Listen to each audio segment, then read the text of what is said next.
Dr. Amanda Mitchell's hands remained steady as she watched humanity's outer defense stations burn. Through the reinforced windows of Lunar Base Alpha, the destruction painted cruel streaks of orange and red against Earth's backdrop. Most would see this as humanity's darkest hour. She saw it as the moment their trap finally snapped shut. Station 5 has gone dark, Dr. Lieutenant Ryan Cooper reported from his monitoring station, his voice carrying the practiced calm of a career military officer. 73 casualties confirmed. Amanda closed her eyes for a moment, honoring the sacrifice. Those deaths weren't meaningless. Each station had been carefully chosen, each loss calculated in humanity's great deception. What's the Zextheri battle formation looking like, Lieutenant? Exactly as predicted, ma'am. They're following standard pattern Delta 7 for primitive species subjugation. Their arrogance is... He paused, allowing himself a grim smile. Truly alien. The Zextheri warships moved with the absolute confidence of predators who had never known defeat. Their crystalline vessels, each nearly a mile long, carved through space with geometric precision. To their sensors, Earth's defensive capabilities appeared laughably primitive, exactly as 20 years of careful preparation had made them appear. Amanda pulled up her secure terminal, entering a series of commands that would trigger Protocol Omega. The screen prompted her with a final warning. Initiate quantum burst transmission. This action cannot be undone. Dr. Mitchell, Sarah Williams, her assistant, burst into the command center. The evacuation ships are ready, but we need to leave now. The Zextheri will be in strike range in less than 10 minutes. Amanda nodded without turning away from her screen. Get everyone out, Sarah. I'll be right behind you. The lie tasted bitter, but necessary. Someone had to stay to ensure the transmission went through. As the command center emptied, Lieutenant Cooper remained at his post. You should go too, Lieutenant, Amanda said softly. With all due respect, ma'am, if you're staying, I'm staying. He straightened in his chair. Someone needs to make sure they take the bait properly. A proximity alarm blared through the station. The Zextheri were moving faster than anticipated. Amanda's fingers flew across the keyboard, making final adjustments to the quantum-encoded message. Years of research had gone into understanding how the aliens' communication systems worked, how they scanned for threats, and most importantly, what they dismissed as harmless. The first impacts rocked the station. Through the windows, Amanda could see the Zextheri's smaller strike craft beginning their attack runs. The aliens were following their standard protocol perfectly. Disable communication arrays first, then life support, ensuring maximum terror in their victims. They're targeting our main array, Cooper reported calmly. Switching to emergency backup, Amanda allowed herself a small smile. Maintain regular emergency protocols. Let them think they know exactly how we'll react. The station shuddered again. Warning lights flashed as sections began losing pressure. Through it all, Amanda and Cooper continued their work, making minute adjustments to appear exactly as helpless as the Zextheri expected. Transmission ready, Amanda announced. Lieutenant, begin your signal broadcast. Cooper initiated what appeared to be a desperate distress call, filled with panic and pleas for help. The Zextheri would intercept it, analyze it, and dismiss it as the primitive encryption they expected. Hidden beneath that signal, Amanda's quantum-encoded message would pass undetected, carrying the truth to Earth's Combined Defense Command. They took the bait. Operation Dark Mirror is go. As the transmission completed, Amanda finally allowed herself to feel the weight of the moment. The deaths today were real, the destruction genuine, but humanity had spent 20 years preparing for this precise scenario, feeding the Zextheri exactly what they wanted to see, a young, technologically inferior species ripe for conquest. The station's structure groaned as another blast hit home. It's done, Amanda said, standing up. Lieutenant, I believe it's time for us to leave. Cooper nodded, rising from his station. As they rushed toward the emergency evacuation pods, the station crumbling around them, Amanda thought about the message now racing toward Earth. The Zextheri thought they were starting a war of conquest. Instead, they had walked into humanity's most elaborate trap, and soon they would learn why picking a fight with humans was the worst mistake their species had ever made. Colonel James Thunder Walker stood in the heart of Cheyenne Mountain's Strategic Command Center, his eyes fixed on the massive holographic display dominating the room. Thousands of red markers represented the Zextheri fleet, moving in what they thought was an unstoppable formation. If they only knew what the blue markers, currently hidden from their sensors, represented. Dr. Mitchell's transmission confirmed, "Sir." Lieutenant Jessica Hayes reported from her station. "Operation Dark Mirror is officially active." Admiral Catherine Steele Reynolds stepped up beside Walker, her face illuminated by the holographic glow. 20 years of preparation. Thunder. Hard to believe it's finally happening. Harder to believe they fell for it so completely, Walker replied, gesturing to the incoming fleet. "Look at that formation. They're not even bothering with basic combat spacing. They think this is going to be a cakewalk." The command center hummed with controlled energy as hundreds of personnel monitored their stations. No orders were being transmitted, no desperate calls for help answered. To the Zextheri, it must have seemed like Earth was paralyzed with fear. The truth was far more interesting. Latest intelligence from our deep cover probes, Major Robert Shadow Thompson called out. The Zextheri High Command is celebrating already. They're broadcasting victory messages to their home systems. Reynolds allowed herself a small smile. Let them celebrate. They have no idea we've been reading their mail for the past 2 decades. Walker moved to the central strategy table, where a more detailed projection showed Earth's hidden defensive grid. Quantum satellites, cloaked using technology the aliens thought impossible for humans, were already in position. Every apparent gap in Earth's defenses was actually a carefully laid trap. Status of the civilian evacuation, Walker asked, though he already knew the answer. This had been rehearsed countless times. Right on schedule, Captain Mark Anderson responded. All major population centers have been quietly moved to the underground complexes. The surface shows exactly the heat signatures and activity levels the Zextheri expect to see. Reynolds joined Walker at the strategy table.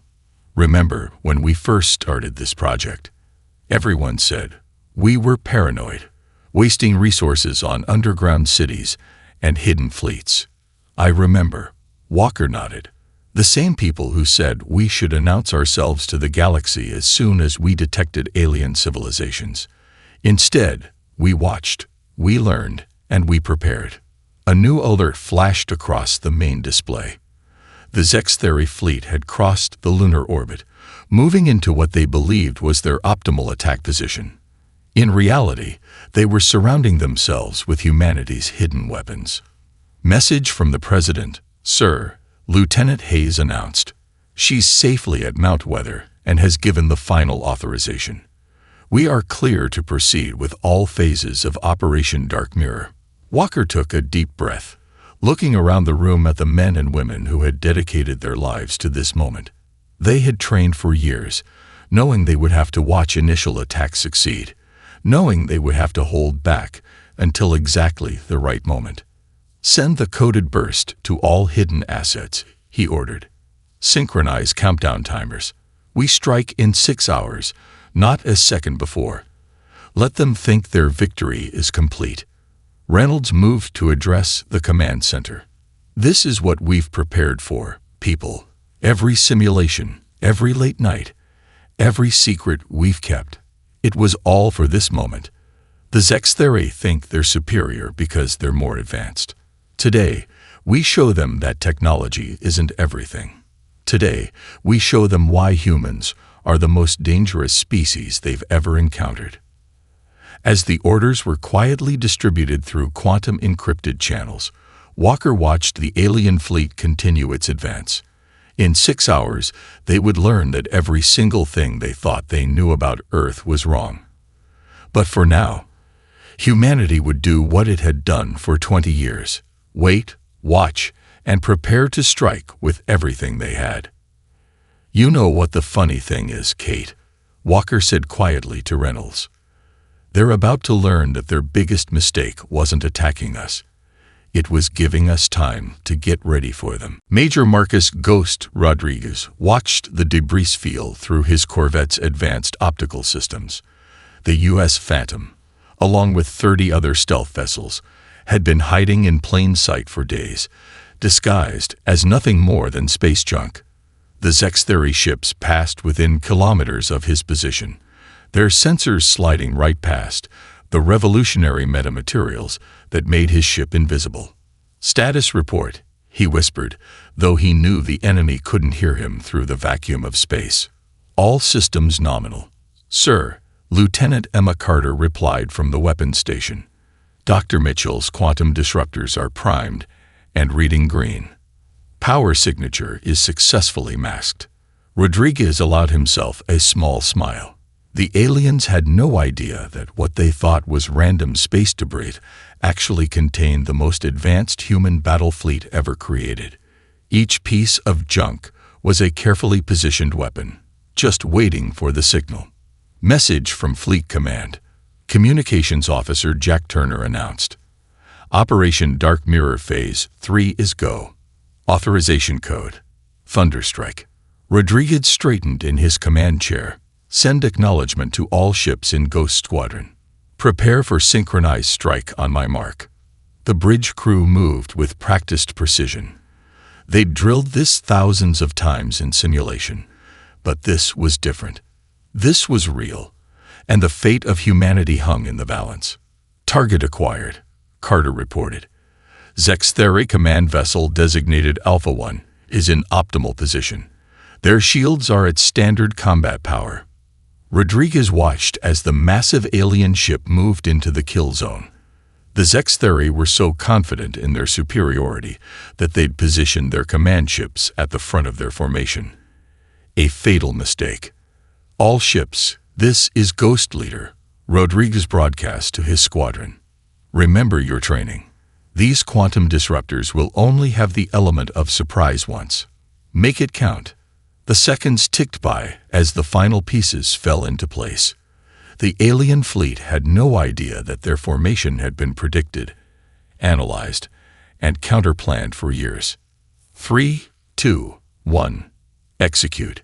31 human ships shed their debris disguises simultaneously. The quantum disruptors, built using technology that Dr. Mitchell had reverse-engineered from decades of studying alien communications, powered up with a high-pitched whine. Fire. Beams of concentrated energy, operating on principles the Zextheri thought impossible for primitive humans to understand, lanced out across space.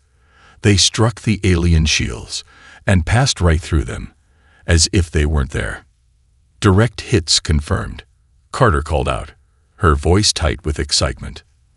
"Their shield frequencies are destabilizing, exactly as predicted." The Zextheri command ship's shields flickered and died across the battlefield. The same scene played out as other Ghost Squadron ships targeted key vessels in the alien fleet. The enemy's communication channels, which humanity had been monitoring for years, erupted with panic. "They're trying to adapt their shield frequencies," Turner reported, monitoring the alien transmissions. "But they can't figure out how we're bypassing them." Rodriguez keyed his squadron-wide channel. "All ships, execute attack pattern Sierra. Show them what those impossible maneuvers we practiced can really do." The human ships moved in perfect coordination, their drives pushing the boundaries of physics in ways the aliens had never seen. The Zextheri fleet, their impenetrable shields now useless, began to break formation. "Sir," Turner called out, "I'm picking up transmissions from their fleet to their homeworld. They're asking how we got this technology. They're saying it should be impossible." "Send them our response," Rodriguez ordered, his voice steady. "Tell them, you should have checked under the rocks before you started this fight." As his squadron continued their attack, Rodriguez thought about all the years of preparation, all the technology humanity had carefully hidden. The Zextheri had started this war expecting an easy victory over a primitive species. Instead, they'd awakened a giant that had been quietly preparing for this very day. General Emily Phoenix Anderson stood at the command deck of the TSS Prometheus, the flagship of humanity's hidden Terra Shadow fleet. Around her, the massive underground hangar beneath the Martian surface hummed with activity as hundreds of ships prepared for launch.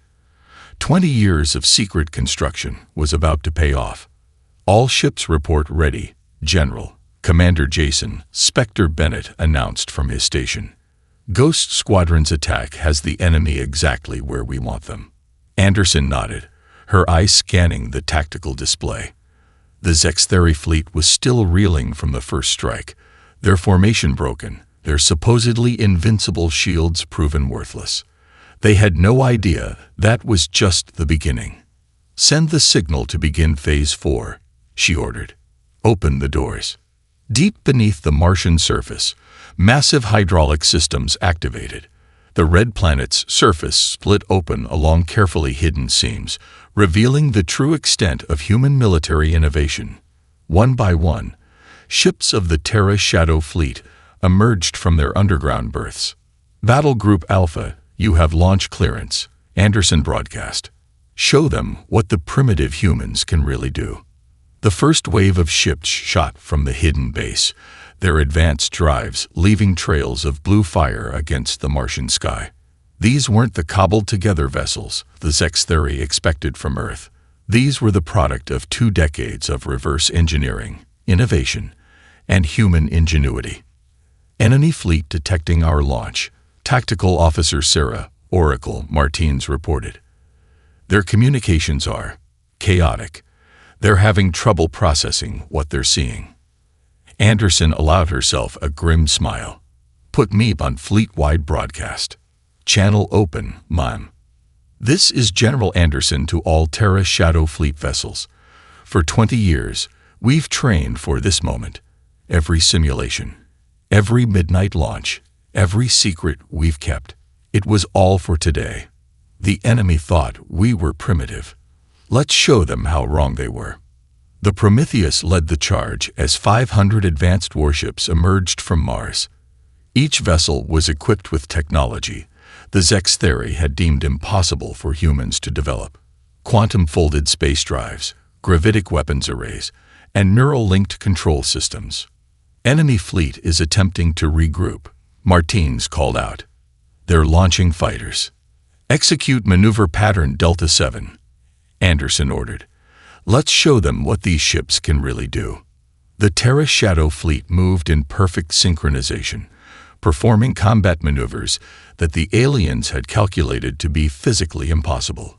Human pilots, connected to their ships through neural interfaces, pushed the boundaries of known physics. "Sir," Communications Officer Michael Link Peterson shouted, intercepted transmission from the enemy command. "They're calling for reinforcements. They're saying we're not following the rules of space combat." Anderson laughed. "Send them our response. Humans don't follow rules.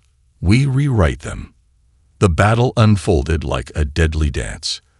Human ships phased through enemy fire using quantum displacement technology, while their own weapons found gaps in Zextheri defenses that the aliens didn't even know existed. "Battle Group Beta reports success," Bennett announced. "Enemy southern flank is collapsing. They can't adapt to our attack patterns." Anderson watched as her fleet executed maneuvers that had been practiced in secret for years. The Zextheri's rigid battle doctrine was breaking down in the face of human unpredictability and innovation. "General," Martins called out, "enemy command ship is attempting to retreat. Their admiral is broadcasting on all frequencies, demanding to know how we hid this fleet from their surveys." "Tell them the truth," Anderson said, her voice hard. "Tell them we learned from history. The best weapon is the one your enemy doesn't know exists. And humanity. We've got a lot more surprises coming." Lieutenant John Maverick Harrison watched the massive Zextheri dreadnought through his fighter's heads-up display.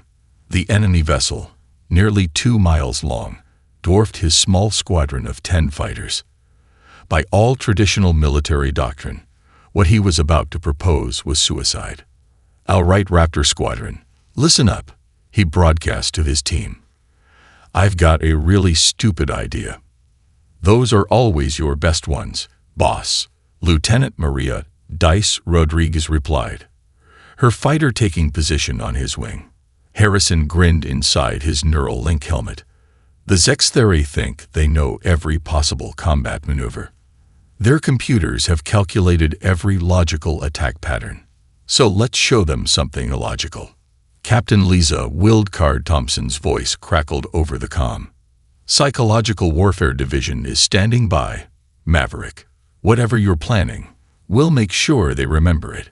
The Dreadnought's point defense systems were already tracking them, but Harrison had noticed something during the previous engagements, a fatal flaw in the aliens' perfect logic. They're running combat computers from the last war they fought, Harrison explained. "But we're not fighting like anyone they've ever seen before. Raptors 3 through 7, power up your quantum disruptors. 8 through 10, prepare for the crazy part," his squadron acknowledged, trusting him despite the apparent madness of his plan.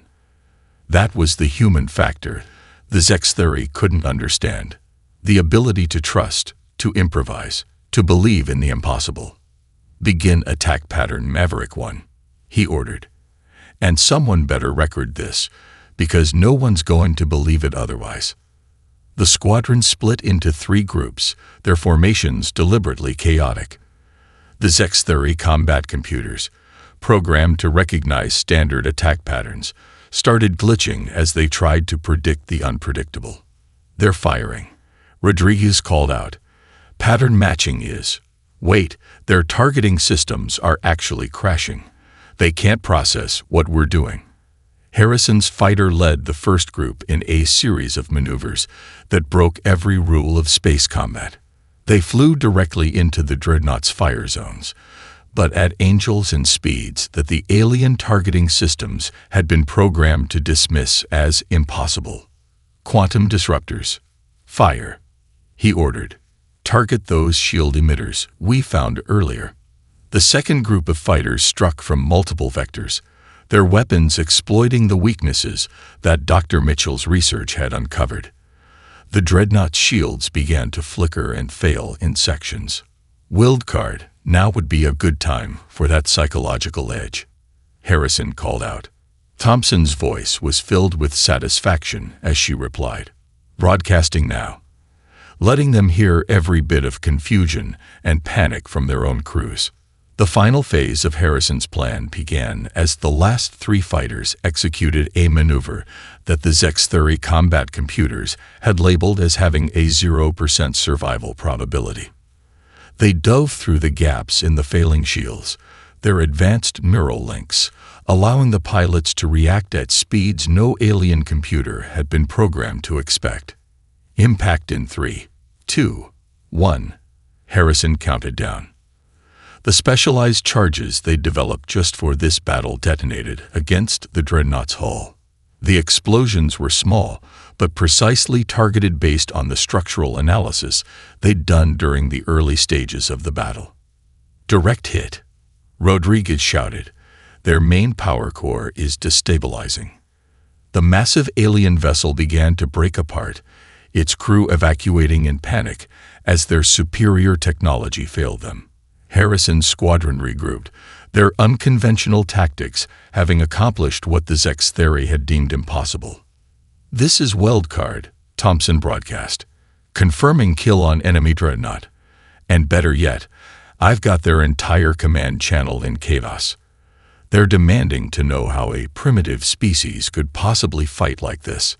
Harrison checked his squadron status. All ships present, minimal damage. They'd just destroyed a capital ship with 10 fighters, using tactics that no alien race would have ever considered. "Tell them it's simple," he replied. "Humans don't fight wars by the book. We write new ones." Commander David Mind Games Cooper sat in the heart of the Special Operations Psychological Division, his fingers dancing across holographic controls as he orchestrated Operation Shattered Mirror. Around him, dozens of specialists monitored the Zextheri communications networks they'd infiltrated years ago. "Begin Phase 1 of the Revelation Protocol," he ordered, his voice steady despite the weight of the moment. "Let's show them exactly how long we've been playing them." Lieutenant Rachel Echo Winters nodded from her station. "Broadcasting now, sir. Beginning with the Minerva station footage from 15 years ago." Across every Zextheri communication channel, images began to play. Crystal clear footage of their own scout ships, taken by human stealth drones they'd never detected. Every secret meeting, every hidden survey, every confident report about Earth's primitive status, all captured and archived. Their command channels are erupting. Senior analyst Mark Cipher Peterson reported, a hint of satisfaction in his voice. "They're trying to block the transmissions, but we're using their own communication protocols against them." Fleet Admiral Jessica Oracle Barnes' voice came through the command channel. "Status report, mind games. Is the enemy taking the bait?" "Better than expected, Admiral," Cooper replied. "Moving to Phase 2 now. Lieutenant Winters, begin the technical revelations." New data flooded the alien networks. Detailed analyses of Zextheri technology, compiled over decades. Schematics of their weaknesses, carefully documented and exploited. Evidence that humans had not only understood their advanced technology, but had improved upon it. "Sir," a young analyst called out, "multiple Zextheri ships are powering down their weapons. Their crews are. They're refusing to fight." Cooper allowed himself a small smile. "Perfect. Now for the coup de grace. Initiate the personal messages." This was the masterstroke of Operation Shattered Mirror. For years, human intelligence had gathered personal information about key Zextheri officers. Now, each commander received an individually tailored message, revealing just how deeply humans had infiltrated their society. "This is Captain Krelvor." A translated alien transmission came through. "How do you know about my secret meeting on Proxima Station?" "That was 5 years ago." "Send the response I prepared," Cooper ordered. Let him know we were the maintenance droids he ignored in the corner. The ones his species was too proud to think could be our spies. Admiral Barnes' hologram appeared above Cooper's station. "The enemy fleet is breaking formation, Commander. Your psychological warfare is working better than we'd hoped." "Humans have always excelled at mind games, Admiral," Cooper replied. "The Zextheri made the mistake of thinking superior technology meant superior strategy. They never considered that we'd use their own pride as a weapon against them." The next phase of messages began broadcasting. Evidence of how humanity had deliberately seeded misinformation about their capabilities. Records of fake research facilities built to be discovered, of primitive technology displayed where alien probes would find it. "Sir," Winters called out, "the Zextheri High Command is demanding to know how long we've been preparing for this." Cooper stood, walking to the central display where the enemy fleet's disarray was clearly visible. "Send them the truth. Tell them we started preparing the day we first detected their signals. Tell them that every time they thought they were studying us, we were actually studying them." The final message was broadcast in perfect Zextheri language, a recording from Admiral Barnes herself. "You thought you were the hunters, but you were the ones being hunted. Every step you took toward war was a step we led you to take. Now face the consequences of underestimating humanity." Dr. Michael Diplomat Foster stood before the holographic display in Earth's secret diplomatic center, watching as centuries of Zextheri political dominance began to crumble. Behind him, Commander Sarah Bridge Wilson coordinated with resistance movements that had been secretly cultivated for years. "The Artaxians have made their decision," Foster announced to his team. "They're withdrawing from the Zextheri Defense Pact. That's the third major ally in the last 6 hours." Wilson looked up from her communications array. "The resistance on Proxima Colony is moving too, sir. They've taken control of the main shipyards. The Zextheri just lost their largest manufacturing base. Foster nodded, his eyes scanning the diplomatic reports flooding in from across the galaxy. 20 years of careful intelligence gathering had given them leverage over every major power in the sector. Now, it was time to use it. Send the package to the Meridian Confederation, he ordered. Show them the evidence of how the Zextheri have been manipulating their economy for the past century. The diplomatic center hummed with activity, as humans who had trained for years in alien languages and customs worked their magic. Each communication was perfectly tailored to its recipient species' psychology and cultural norms. "Sir," Lieutenant Amy Parker called out, "the Meridians have responded. They're declaring their independence from the Dominion. Their entire defense fleet is moving to protect Earth." Foster allowed himself a moment of satisfaction. The Zextheri built their empire on fear and technical superiority. Now that we've proven they're not invincible, every species they've ever oppressed is ready to rise up. Commander Wilson approached with a new holographic display. "The resistance movements are coordinating better than we hoped. Look at this. System after system is declaring their support for Earth. They're calling us the Great Liberators." "Humans have always been good at inspiring revolution," Foster replied. "Send word to Admiral Barnes. She can begin the next phase. Show our new allies exactly what humanity can offer them." The display shifted to show the latest tactical data. Human ships were now fighting alongside alien vessels, their combined tactics proving devastating to the remaining Zextheri forces. But more importantly, Earth's diplomats were sharing selected technologies with their new allies. "The Artaxians are amazed by our shield frequency modulators," Wilson reported. "They're already adapting them to their ships. The Zextheri can't believe we're freely sharing technology they kept secret for centuries." "That's the difference between us," Foster said. "They built an empire by hoarding knowledge. We're building alliances by sharing it." A new alert flashed across the main screen. The Zextheri High Council was attempting to contact Earth directly. Foster exchanged looks with Wilson before nodding. "Put them through," he ordered. "Let's hear what they have to say." The alien leader's hologram appeared, its crystalline features twisted with a mix of rage and fear. "How dare you turn our allies against us? This is a violation of all galactic protocols." Foster's response was calm but firm. "You should have studied Earth's history more carefully. Humans don't just fight wars. We change the entire game.